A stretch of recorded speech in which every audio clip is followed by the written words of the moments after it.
പോവാം. എനിക്ക് വെറുതെ ഇങ്ങനെ വന്നിരിക്കാൻ ഇഷ്ടമുള്ളൊരു സ്ഥലം ആട്ടോ അബ്ര. അത് ഞാൻ ഫസ്റ്റ് ടൈം ആട്ടോ രാവിലെ വരുന്നത്. എല്ലാ പ്രാവശ്യം ഞാൻ ഈവനിങ് ആട്ടോ വരാറ്. ഈവനിങ്ങിൽ അബ്രയുടെ ബ്യൂട്ടി ഒന്ന് വേറെ തന്നെ ആട്ടോ. അടിപൊളിയാട്ടോ വൈകുന്നേരം വരാൻ വേണ്ടിയിട്ട്. പ്രത്യേകിച്ച് ഈ തണുപ്പ് അല്ലെങ്കിൽ വിൻ്റർ ടൈമിൽ അബ്രയുടെ ഭയങ്കര രസമാണ്. അവിടെ പൂക്കളൊക്കെ വെച്ച് പിടിപ്പിച്ചിട്ട് ഭയങ്കര ഒരു ഡിഫറെൻറ്റ് ബ്യൂട്ടി തന്നെ ആട്ടോ. ഞാൻ ആദ്യമായിട്ടാണ് രാവിലെ വരുന്നത്, ഇങ്ങനെ ഏർലി മോർണിംഗ് ഇങ്ങനെ വരുന്നത്. അപ്പോൾ അതിൻ്റെ ആ ഒരു ബ്യൂട്ടി ഞാൻ വേണ്ടുവോളം ആസ്വദിച്ചു കേട്ടോ അവിടെ നിന്ന്. ഭയങ്കര രസമുണ്ട്. ഞാനിവിടെ വന്നിട്ടുണ്ട് കേട്ടോ, പക്ഷേ ഇതിന് മുന്നേ ഈ വഴിയിലല്ല ഞങ്ങൾ അമ്പലത്തിൽ പോയിട്ടുള്ളത് കേട്ടോ. ഭയങ്കര രസമുണ്ട് കാണാൻ വേണ്ടി. ഞങ്ങൾ അമ്പലത്തിൽ എല്ലാ പ്രാവശ്യം വൈകുന്നേരങ്ങളിലാട്ടോ വരാറ്. ഈ ടൈമിലാട്ടോ ആദ്യമായിട്ട് ഞങ്ങൾ രാവിലെ വന്നത്. അതുകൊണ്ട് തന്നെ കാണാത്ത പല കാഴ്ചകളും ഞങ്ങൾക്ക് കാണാൻ പറ്റി കേട്ടോ. ഇതിവിടെ സിക്ക എന്ന് പറഞ്ഞിട്ട് എന്തോ ഒരു പ്രോഗ്രാമിൻ്റെ അറേഞ്ച്മെൻറ്റ്സ് ആട്ടോ ഈ കാണുന്നത്. അവിടെ ലൈറ്റ്സും കുറേ ആൾക്കാരൊക്കെ ഉണ്ടായിരുന്നു കേട്ടോ. ലൈറ്റ്സിൻ്റെ പരിപാടികൾ ഒരു സൈഡിൽ നിന്ന് സ്റ്റേജിൻ്റെ ഒക്കെ അവർ സെറ്റ് ചെയ്യുന്നുണ്ടായിരുന്നേ. പിന്നെ അത് ആ ബോട്ടിൻ്റെ അകത്തിരിക്കുന്നത് എന്ത് ജീവിയാണെന്ന് എനിക്കറിയത്തില്ല. പക്ഷെ ഞങ്ങൾ പോയിട്ട് തിരിച്ച് വീട്ടിൽ പോകുന്നത് വരെ അത് അതിൻ്റെ അകത്ത് ഇരിപ്പുണ്ടായിരുന്നേ. ഇതാട്ടോ one of the oldest transportation in Dubai. അതായത് വുഡൻ ബോട്ട്സ് ചീപ്പസ്റ്റ് പ്രൈസിൽ, അതായത് 1 ദിറംസിന് നമുക്ക് അപ്പുറം കടന്നിട്ട് വരാം കേട്ടോ. അതായത് അബ്രയിൽ നിന്ന് നമുക്ക് ദേറയിൽ പോയിട്ട് തിരിച്ചു വരാം കേട്ടോ. 1 ദിറംസേ ഉള്ളേ വൺ സൈഡ്.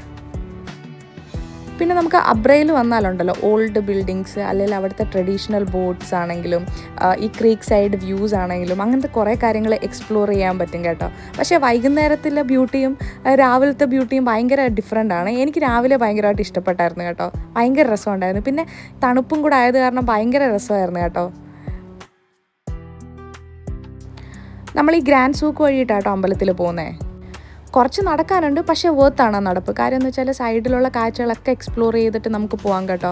ഞാൻ ഇതിന് മുന്നേ എൻ്റെ ഷോർട്ട് വീഡിയോസിൽ ഞാൻ പറഞ്ഞിട്ടുണ്ട്, രാവിലെ ആയത് കാരണം അവരാ മറ്റേ കുന്തിരിക്കയൊക്കെ കത്തിച്ചിട്ട് കുറേ ഈ സുഗന്ധ ദ്രവ്യങ്ങളോ അങ്ങനെ എന്തോ അല്ലേ പറയുന്നത്, ആ സംഭവങ്ങളെല്ലാം രാവിലെ ആയതുകൊണ്ട് അവർ കത്തിച്ചിട്ട് ഭയങ്കരമായിട്ട് നമ്മൾ റിഫ്രഷ് ചെയ്യുന്ന തരത്തിലുള്ള മണമായിരുന്നു കേട്ടോ അവിടുന്ന് വന്നത്. പണ്ടത്തുള്ള അവരുടെ ട്രഡീഷണലായിട്ടുള്ള അവരുടെ എന്താ പറയുന്നത് കിച്ചൺ ഐറ്റംസ്, അല്ലെങ്കിൽ ഈ പറയുന്ന കുറേ പിള്ളേരെയൊക്കെ ഇതാക്കുന്ന പാവകൾ, അല്ലെങ്കിൽ എന്താ പറയുന്നത് ഈ ഡ്രസ്സിൻ്റെ ലൈക്ക് മെറ്റീരിയൽസ്, അങ്ങനത്തെയുള്ള കുറേ സാധനങ്ങൾ അവിടെ അവൈലബിൾ ആയിരുന്നു കേട്ടോ. പിന്നെ സ്പൈസസ്, നമുക്ക് നാട്ടിലൊക്കെ പോകണമെങ്കിൽ ഇവിടുന്ന് സ്പൈസസ് ഒക്കെ മേടിച്ചിട്ട് പോകാം കേട്ടോ. നമുക്ക് വില കുറഞ്ഞ രീതിയിൽ കിട്ടും. പിന്നെ നമുക്കിവിടെ നമ്മുടെ പെർഫ്യൂംസ്, നമുക്ക് ഇഷ്ടമുള്ള രീതിയിലുള്ള പെർഫ്യൂംസ് നമുക്ക് മിക്സ് ചെയ്തെടുക്കാം. അങ്ങനെയൊക്കെയുള്ള സ്ഥലം. ഞാൻ ഇതിൻ്റെ കാര്യം കേട്ടോ പറഞ്ഞാൽ ഭയങ്കര മണമായിരുന്നു. നമുക്ക് ഭയങ്കരമായിട്ടൊരു ഫ്രഷ്നെസ് ഫീൽ ചെയ്യും കേട്ടോ. ഇതുവഴിയായിരുന്നു നമ്മൾ കയറുന്നത്. ഞാൻ ക്യാമറ മാറ്റിയത് നമുക്ക് അങ്ങനെ ആൾക്കാരുടെ മുഖം എടുക്കാൻ പാടില്ലല്ലോ. കയറുമ്പോൾ ഒരു സഫോക്കേഷൻ ഫീൽ ചെയ്യും. കാര്യം അറ്റ് എ ടൈം നമുക്ക് ഒരാൾക്ക് മാത്രമേ ഇതുവഴി വാക്ക് ചെയ്യാൻ പറ്റത്തുള്ളൂ കേട്ടോ. ഇതുവഴി നടന്നു പോകുമ്പോൾ ശരിക്കും നമുക്ക് തോന്നും നമ്മൾ നാട്ടിലെത്തിയോ എന്ന്. കാര്യം എന്താ അറിയോ, ഞാൻ നമ്മുടെ അമ്പലത്തിലെ പ്രസാദത്തിൻ്റെ മണവും പിന്നെ അവരവിടെ കത്തിച്ചിരിക്കുന്ന സംഭവങ്ങളും എല്ലാം കൂടെ മിക്സ് ചെയ്തിട്ട് ഭയങ്കര അടിപൊളിയായിരുന്നു കേട്ടോ. തിരക്കും ഉണ്ടായിരുന്നു. കാര്യം അൺഎക്സ്പെക്റ്റഡ് ആയിട്ടാട്ടോ പെട്ടെന്ന് തോന്നി ഞങ്ങൾ അങ്ങനെ പോയതാണ്. പക്ഷെ പോയി കഴിഞ്ഞ് കഴിഞ്ഞപ്പോഴാണ് നമ്മൾ അറിഞ്ഞത് അന്ന് മകരസംക്രാന്തി ആയിരുന്നു. അതുകൊണ്ട് കുറേ ആൾക്കാരുണ്ടായിരുന്നു കേട്ടോ. ഞങ്ങൾ പോകുന്ന വഴിക്കൊക്കെ ഈ അയ്യപ്പന്മാരെയൊക്കെ കണ്ടായിരുന്നു കറുത്ത ഡ്രസ്സൊക്കെ ഇട്ടിട്ട്. പക്ഷേ നമുക്ക് മനസ്സിലായില്ല എന്താ അങ്ങനെ വന്നതെന്ന്. പക്ഷേ പിന്നെ നമുക്ക് മനസ്സിലായത് മകരസംക്രാന്തി ആയതുകൊണ്ടാണ്. ഇന്നൊരു ഭാഗ്യം ഉണ്ടായി ഗൈസ്, ഇന്ന് മകരസംക്രാന്തി ആയിരുന്നു. നമുക്കറിയാതെ വന്നതാണേ. അപ്പം അത് കാരണം ഭയങ്കര ഒരു ബ്ലെസ്ഡ് ഫീലിംഗ് തോന്നുന്നുണ്ട്. ഒത്തിരി ആൾക്കാരുണ്ടായിരുന്നു അവിടെ കേട്ടോ. അപ്പോൾ നമ്മളിത് ഇറങ്ങി ഫുഡ് കഴിക്കാനായിട്ട് പോവാണേ. ഞങ്ങൾ എന്ന് വന്നാലും ആ സൈഡിലുള്ള ചായക്കടയിൽ നിന്ന് എന്തെങ്കിലും നാട്ടിലെ കടിയും ചായയും കടിച്ചിട്ടാട്ടോ പോകുന്നത്. എനിക്ക് ഭയങ്കര ഇഷ്ടമാണ്. സ്പെഷ്യലി എനിക്ക് അവിടുത്തെ ജിലേബി ഭയങ്കര ഇഷ്ടമാണ്. നല്ല ചൂട് ജിലേബി അവർ ഈ മറ്റേ ഷുഗർ സിറപ്പിലിട്ടിട്ട് ഭയങ്കര ടേസ്റ്റ് ആട്ടോ. നമുക്ക് ഒത്തിരി കഴിക്കാൻ പറ്റത്തില്ല, എന്നാലും കഴിക്കാം കേട്ടോ. പിന്നെ ഞാൻ ഈ പ്രാവശ്യം പോയപ്പോഴാണ് ഞാൻ ശ്രദ്ധിച്ചത്, ആ സ്ഥലത്തെ മതിൽ ഇങ്ങനെയാട്ടോ. ഇതെന്താണെന്ന് നിങ്ങൾക്ക് മനസ്സിലായി? നിങ്ങൾക്ക് അറിയാവുന്നവരുണ്ടെങ്കിൽ കമൻറ്റ് സെക്ഷനിൽ പറയുക. അറിയാത്തവർക്ക് വേണ്ടിയിട്ട് ഞാൻ പറയാം. ഈ കാണുന്നത് കോറൽ സ്റ്റോൺസ് ആട്ടോ. എല്ലാ ഏരിയയിലുള്ള മതിലിൻ്റെയും കോറൽ സ്റ്റോൺസ് വെച്ചിട്ടല്ല, പക്ഷേ ഭൂരിഭാഗം മതിലുകളും അവിടെ കോറൽ സ്റ്റോൺസ് വെച്ചിട്ടാട്ടോ. ഭയങ്കര രസമാണ് അത് കാണാൻ വേണ്ടിയിട്ട്. തിരിച്ചു പോകുന്ന വഴിക്ക് എനിക്ക് ഏറ്റവും കൂടുതൽ സന്തോഷം തോന്നിയ ഒരു കാഴ്ചയാട്ടോ. അത് അവർ കിളികൾക്ക് വേണ്ടിയിട്ട് വെച്ചിരിക്കുന്നതാണ് കേട്ടോ ആ ഒരു വാട്ടറിൻ്റെ സംഭവം. ഇതാണ് al Ghubaiba marine transport station RTA അവിടെ യോട്ട് ആ സമയത്ത് ഇല്ലായിരുന്നു കേട്ടോ.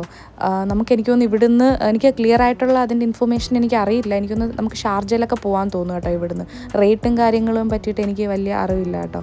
എനിക്കിത് കണ്ടപ്പോൾ നമ്മുടെ നാട്ടിലെ അമ്പലക്കുളം ഓർമ്മ വന്നു കേട്ടോ. നിങ്ങൾക്ക് ഓർമ്മ വന്നോ? എനിക്ക് തോന്നി കേട്ടോ. അവിടെ കുറേ മാപ്സും കാര്യങ്ങളൊക്കെ വെച്ചിട്ടുണ്ടായിരുന്നു കേട്ടോ. എനിക്ക് അതിനെപ്പറ്റി വലിയ അറിവില്ല. ഞാൻ കയറിയിട്ടില്ല. ഇത് ഷിൻഡഗ മ്യൂസിയത്തിൻ്റെ മാപ്പാണ് കേട്ടോ. പിന്നെ നമുക്ക് പോകുന്ന വഴിക്ക് ഒരുപാട് കാര്യങ്ങൾ നടന്ന് എക്സ്പ്ലോർ ചെയ്യാനുള്ളത് കാരണം അവരവിടെ ഈ സ്കൂട്ടി വെച്ചിട്ടുണ്ട് കേട്ടോ. പിന്നെ അവിടെ അടുത്ത് തന്നെ ഒരു പോലീസ് സ്റ്റേഷനുണ്ട് കേട്ടോ, സ്മാർട്ട് പോലീസ് സ്റ്റേഷനോ അങ്ങനെ എന്തോ ആട്ടോ പറയുന്നത്. ദുബായിൽ വന്നിട്ട് ഫസ്റ്റ് ടൈം ആട്ടോ ഞാനൊരു ലേഡി പോലീസ് ഓഫീസറിനെ കാണുന്നത്. ആ യൂണിഫോമിൽ അവർ എന്ത് ബ്യൂട്ടിഫുൾ ആയിരുന്നു അറിയോ. അവർ അറബിക് ലേഡി ആയിരുന്നു കേട്ടോ. അറബിക് ലേഡീസിൻ്റെ സൗന്ദര്യം പറയണ്ടല്ലോ, പക്ഷേ ഓ മൈ ഗോഡ്, ആ ഒരു യൂണിഫോമിൽ അവർ ഭയങ്കര സൂപ്പറായിരുന്നു. അവിടെ കൊക്കിരിപ്പുണ്ട്, അതെന്താ അവിടെ ഇരിക്കുന്നതെന്നറിയോ?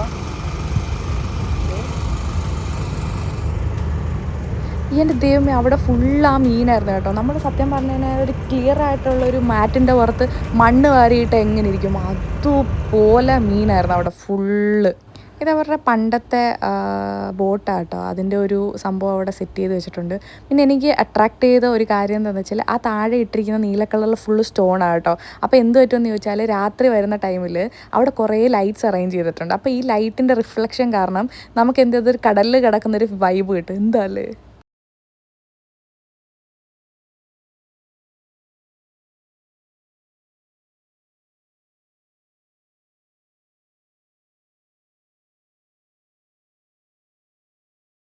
Up until next time, signing off.